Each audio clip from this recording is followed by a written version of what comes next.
For Creamer Media's Polity, I'm Lumkile Nkomfe. Joining me today is author and scholar, Professor Nigel Gibson, here to discuss his book titled Frantz Fanon, Combat Breathing. Your book introduces readers to the remarkable life and work of the Afro-Caribbean psychiatrist and political philosopher, Frantz Fanon.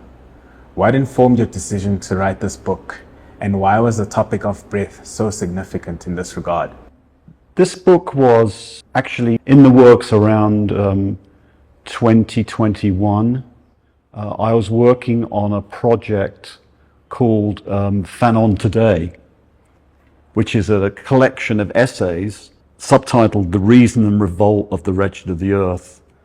And in 2020, I had the opportunity to be at a seminar on Fanon with the Shack Dweller movement, Abathlali Basman Jondolo. That's where the project began, because I presented quotes from Fanon's Wretched of the Earth and we discussed them around a table. And so when I got back to the US, I was organizing around that book, collecting essays from all over the world. And then in early 2021, one of the series editors for Black Lives, a new series at PolitySA, contacted me and asked me, would I do a book on Steve Biko? And I wrote back and said, I don't think I should. I think really you want a South African author. But then I never give up an opportunity. So I said, well, what about a book on Fanon as part of this Black Lives series? Because the series was considered like an introductory series of black thinkers to the general public, but not necessarily students, but people interested in ideas. And of course, that came after the 2020 George Floyd moment. So Black Lives Matter was essential to thinking about Fanon in that context. So I asked him this, and he was enthusiastic about it. So I started working on it. And the idea of combat breath immediately connected to George Floyd and also other activists who'd been murdered by the police in the US, where Fanon's words, "We revolt because we cannot breathe," which is from Black Skin, White Masks, became commonplace on placards and social media and so forth. So Fanon was being discussed in that kind of way. And combat breathing is such an important concept in a certain way for Fanon, because it's not simply about the action of those in combat, but it's in fact a reality of settler colonial society, whether that's the US or South Africa or Palestine, for example, where every day is a combat. And colonialism is not simply the taking over of land, it's the taking over of people, so that you're completely dominated by the colonial forces. So to breathe is an activity. And of course, combat breathing then becomes a social breathing. That is like the George Floyd moment, breathing together in combat against the racist society in the USA or wherever as the movement grew. So I think combat breathing connected many things for me in Fanon. The idea of not just the combat, but an analysis of the colonial society and how it invades not just externally, but internally. The way that you breathe, the way that you walk, the way that you're dehumanized, the way that you cannot stand for yourself, that you're subjugated. So combat breathing, in a certain sense, expressed the totality of Fanon's thought as a philosopher of existence, as a psychiatrist, and as a political activist. Can you tell us more about Fanon's childhood and upbringing in Martinique, and what influence these experiences would have on his later life as a scholar, soldier, psychiatrist, father, and husband? Can you also highlight the extent of the influence that the Afro-Caribbean poet and playwright Aimé Césaire had on his life? Okay, let's start with Césaire, because Césaire's poem, Return to the Native Land, was published in 1939. Fanon was born in 1925. And then Césaire was in France and then returned to Martinique, and his brother Joby was taking classes with Césaire at the high school. So Fanon was influenced indirectly, and of course, during the war, 1941, 1942, the journal Tropique, which Césaire was one of the editors, was available. You know, Césaire's poem, Fanon says, was like a metaphysical experience. And he basically knew the poem forwards and back. He just remembered it completely. Césaire was an enormous influence as a young man. I mean, he's only 16, 17 when he's being introduced to Césaire. You know, if you remember the poem ends with a new negritude, with an uprising, and people are standing up. And the whole notion of the physical body, of not being bent over, of not being alienated, it's a new social being, standing up and free. And that's how Césaire ends the poem. So it kind of, in a certain sense, connects back to combat breathing. So I think Césaire is very important, but at the same time, interestingly, Fanon also decides to leave, and this is before he finishes high school, to leave Martinique to join the Free French. He'd been listening to de Gaulle on the radio, and he answered the call to go and fight Nazism in Europe, to defend French democracy and so forth. And he believed that. He has an argument with his brother Joby that I speak about in the book, because Joby says, why, that his philosophy teacher says, why go and fight this white man's war? You're black. And Fanon basically says, wherever liberty is threatened, I will be there. In other words, it's about human freedom. So he disagrees with Joby and goes and joins the fight for free France. But then he also writes back to his parents in early 1945 saying, whatever reason I came here, it was an illusion. He's saying, the idea that there is this great French Republic and that the population of France really believes in that is not true. He's very disappointed and disillusioned. Of course, part of that is just the racism in the army and the racism when he's in France, just day-to-day life. So in other words, the whole notion of that he criticizes in Black Skin, White Mask is also some of those references that he has to experiences are ones that he experienced from 1944, 1945, 1946 when he returns to Martinique. The other thing about the Césaire is that, of course, he works for Césaire, not directly, but he works on Césaire's election campaign in 1946. And that quote that Biko takes about the Nazis, that Hitler's not dead, you can find him in Johannesburg. That's what Biko says. Fanon remembers that from listening to Césaire during that struggle. And I think that's important because it's before Césaire writes, or is probably working on, because it certainly connects to what Césaire's arguing, if you read Discourse on Colonialism, which is the work that Fanon begins with a quote in Black Skin, White Mask from Césaire's Discourse on Colonialism. That Césaire, importantly, discusses what he calls the boomerang effect, that in fact Hitler is not unique, but actually has been going on in the colonies, which interestingly takes us back to the International Court of Justice and the court case South Africa brought against Israel. And one of the first people to defend the court case against Germany, who were outraged, how could you be saying this, was the Namibian Prime Minister or President. She basically reminded people of the massacre of Hereros back in 1906. So in other words, if you're thinking about what's happening in the late 19th century in Africa, the massacres of African people that have gone on, thousands and thousands, and that's really what Césaire is talking about in this boomerang, that Hitler is coming home to roost, so to speak, as Malcolm X might say. It's coming back.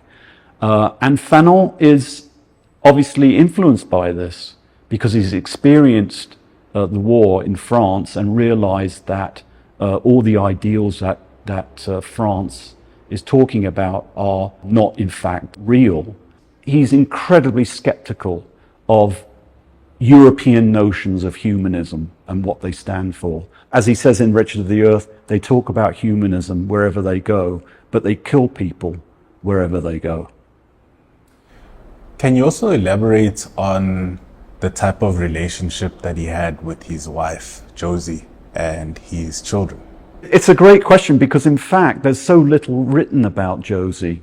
And so we don't know that much. But what we do know, and I try to express it in the book, is that they had a loving relationship and talked about politics. They went to Algeria. When Fanon contacted the FLN, they were both involved, obviously, because she was his partner. They had to know what was going on. He was underground at that point, so they had to know how to do that.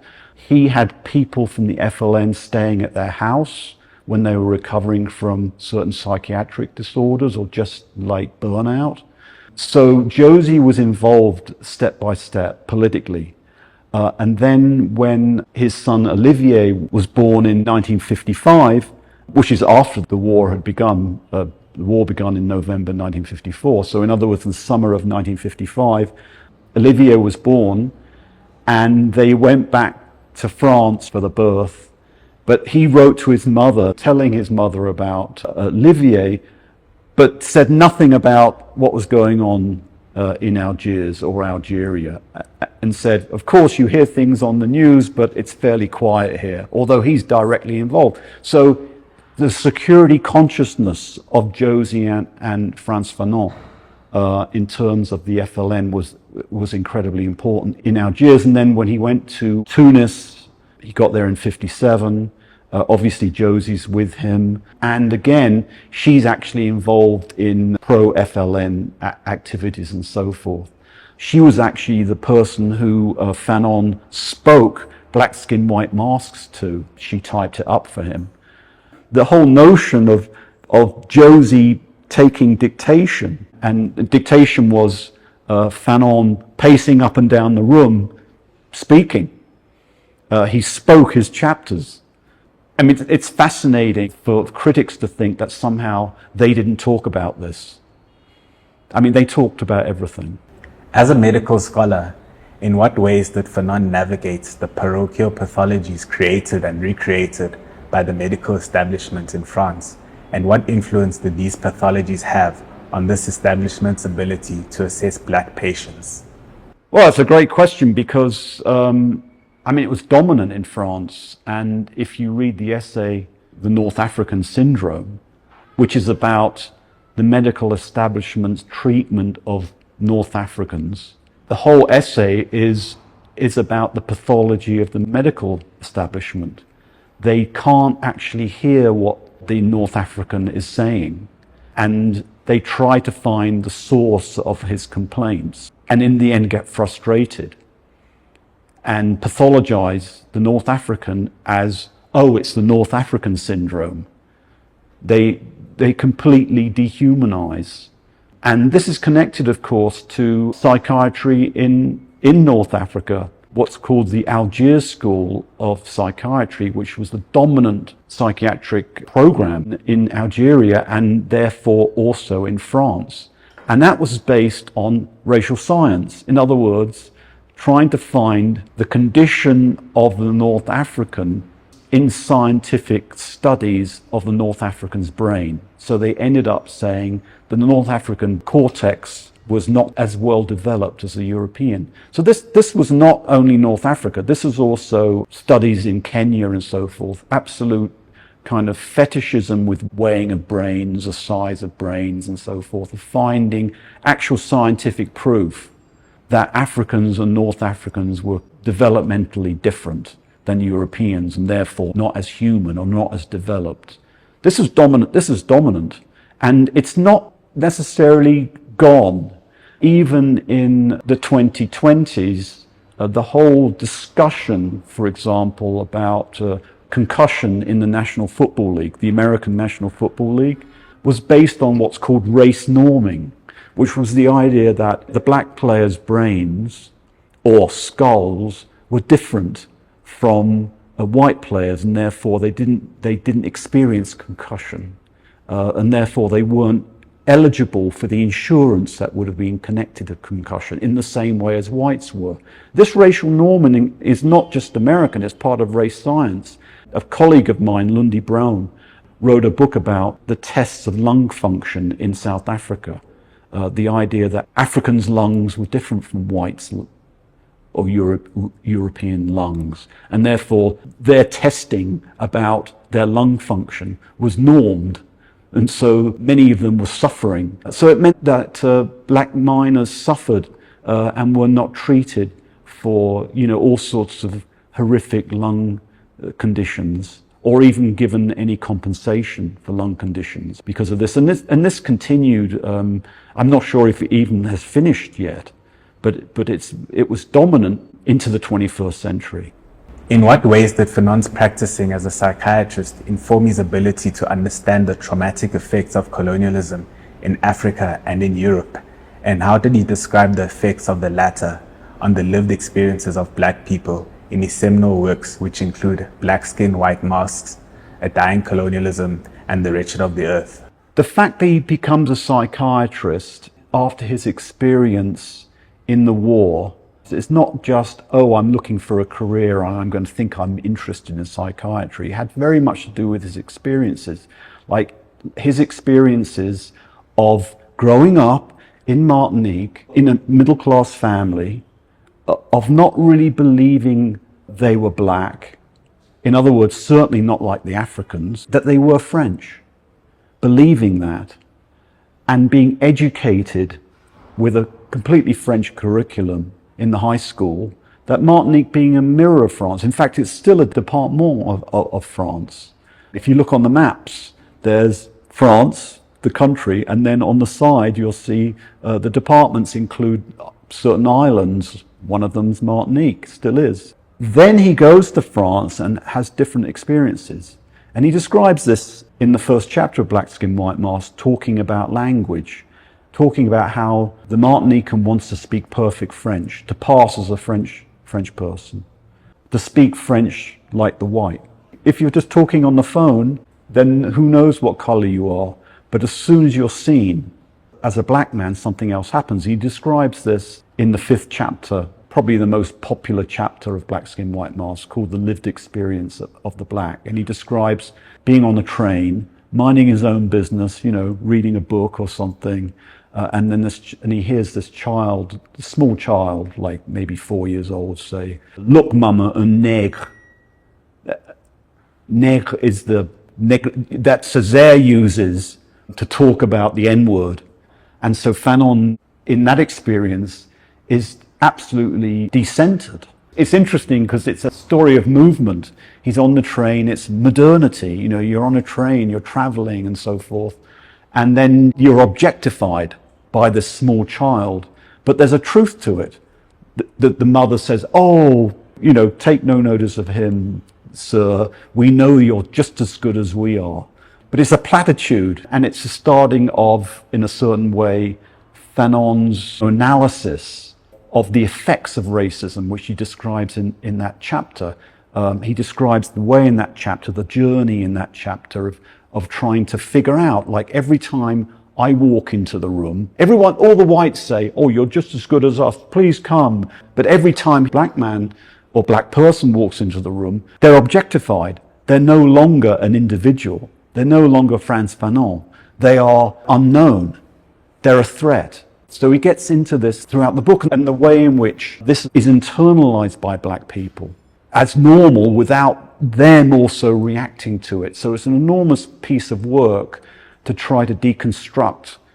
And so this informs him in terms of his activism, but it's not until he gets to North Africa, Algeria, that he becomes an active revolutionary. I mean, in other words, he was an intellectual revolutionary and certainly was an activist in France, but he then becomes committed to national liberation and sees it as a Pan-African movement, a movement across the continent. Can you explain the significance of mental illness throughout Fanon's body of work? What type of understanding would you want public audiences to garner from this experience, particularly in its presence within colonial and post-colonial societies? I mean, one thing that's happened over the last decade, I guess, is more of a focus on his psychiatric writings. And one of the most important writings is not just Black Skin, White Mask as a psychiatric work, but also but also the 5th chapter of The Wretched of the Earth, which is a chapter that was really underread for many years. And in that chapter, he talks about mental disorders and the colonial war.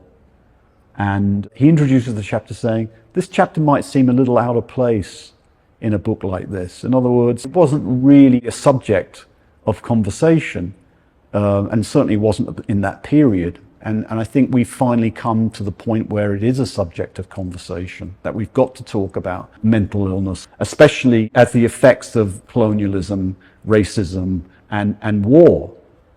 But we can't just look at it through the forms that it takes in the dominant societies. In other words, through the categories in the diagnostic and statistical manual, through the medicalization of mental disorders. You know, it's not to say that Fanon was completely against any kinds of drugs. He certainly used all the ways of treating mental illness. I think it's important because that book not only presents case studies, but talks about all the traumas of colonial war. And he says that we're going to be living with these for a long time. So in other words, it becomes a real concern. You know, the new human society that independence is going to bring is not automatic. It's not as though freedom came and there it was. The struggle comes immediately after, and the struggle is not only to humanize the society, but also to address the mental disorders, not only of the colonial war, but those that disappear. And for him, the case studies are all about war. There are the effects of torture, there the effects of rape, there's the effects of children, and the horror of the war, the violence of the war, and so forth. And these hadn't really been talked about. So Fanon is saying, you know, these have got to be talked about. These are essential to a liberatory society. What would Fanon's appraisal be of the current indignities experienced by poor people of color around the world? And what would his response be to imperial violence today? Well, I mean, it'll be the same. Those are the wretched of the earth, and they continue to be the majority of the world. You know, global inequality and repression are just increasing. I just want to mention that as the book was in press, October 7th happened, and I wanted to respond. And so I was able to write a preface. It was written fairly soon after. You know, I might certainly change some of my opinions. But the question was, what would Fanon think? And I think Fanon, I mean, your question is really about what would Fanon think about today, and I think that Fanon has much to say to us about our conditions, about our world. He ends Wretched of the Earth by saying, we need to rethink everything in the newly independent nation. We need to think about, you know, what are we producing? How are we producing it? How are we using the rivers, the sun, the crops? How are we doing everything? I think those kinds of general statements show how rigorous he was in really wanting to rethink the ways in which we live and so forth. So I think that it's not only an analysis of our current condition, which could be useful and applied in many different ways.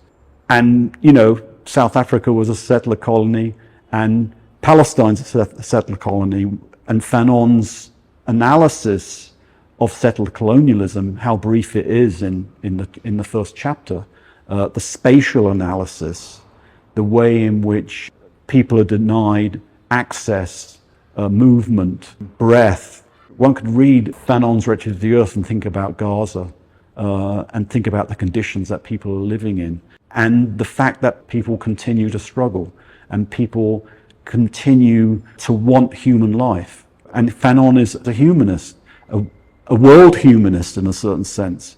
He wants the majority of the world, the wretched of the earth, to be able to speak and to be able to have a life, a human life, and to be able to think about ways in which we can be social and live in different kind of solidarity with the world rather than exploiting it. capitalist climate extinction. We have to remember it's capitalist climate extinction, it's not human climate extinction. We're not the ones extinguishing the climate. It's a capitalist systematic thing, and that's why he's an anti-capitalist. A capitalist is essentially anti-humanist. It destroys human beings, it eats them up. All the things that Fanon is talking about remain with us, and I think he remains an important theoretician of how to think about the world, and also he's always engaging in the world, so he's also an incredible critic for individuals to think with him about how to be critically in the world today. That was Professor Nigel Gibson discussing his book titled Frantz Fanon, Combat Breathing.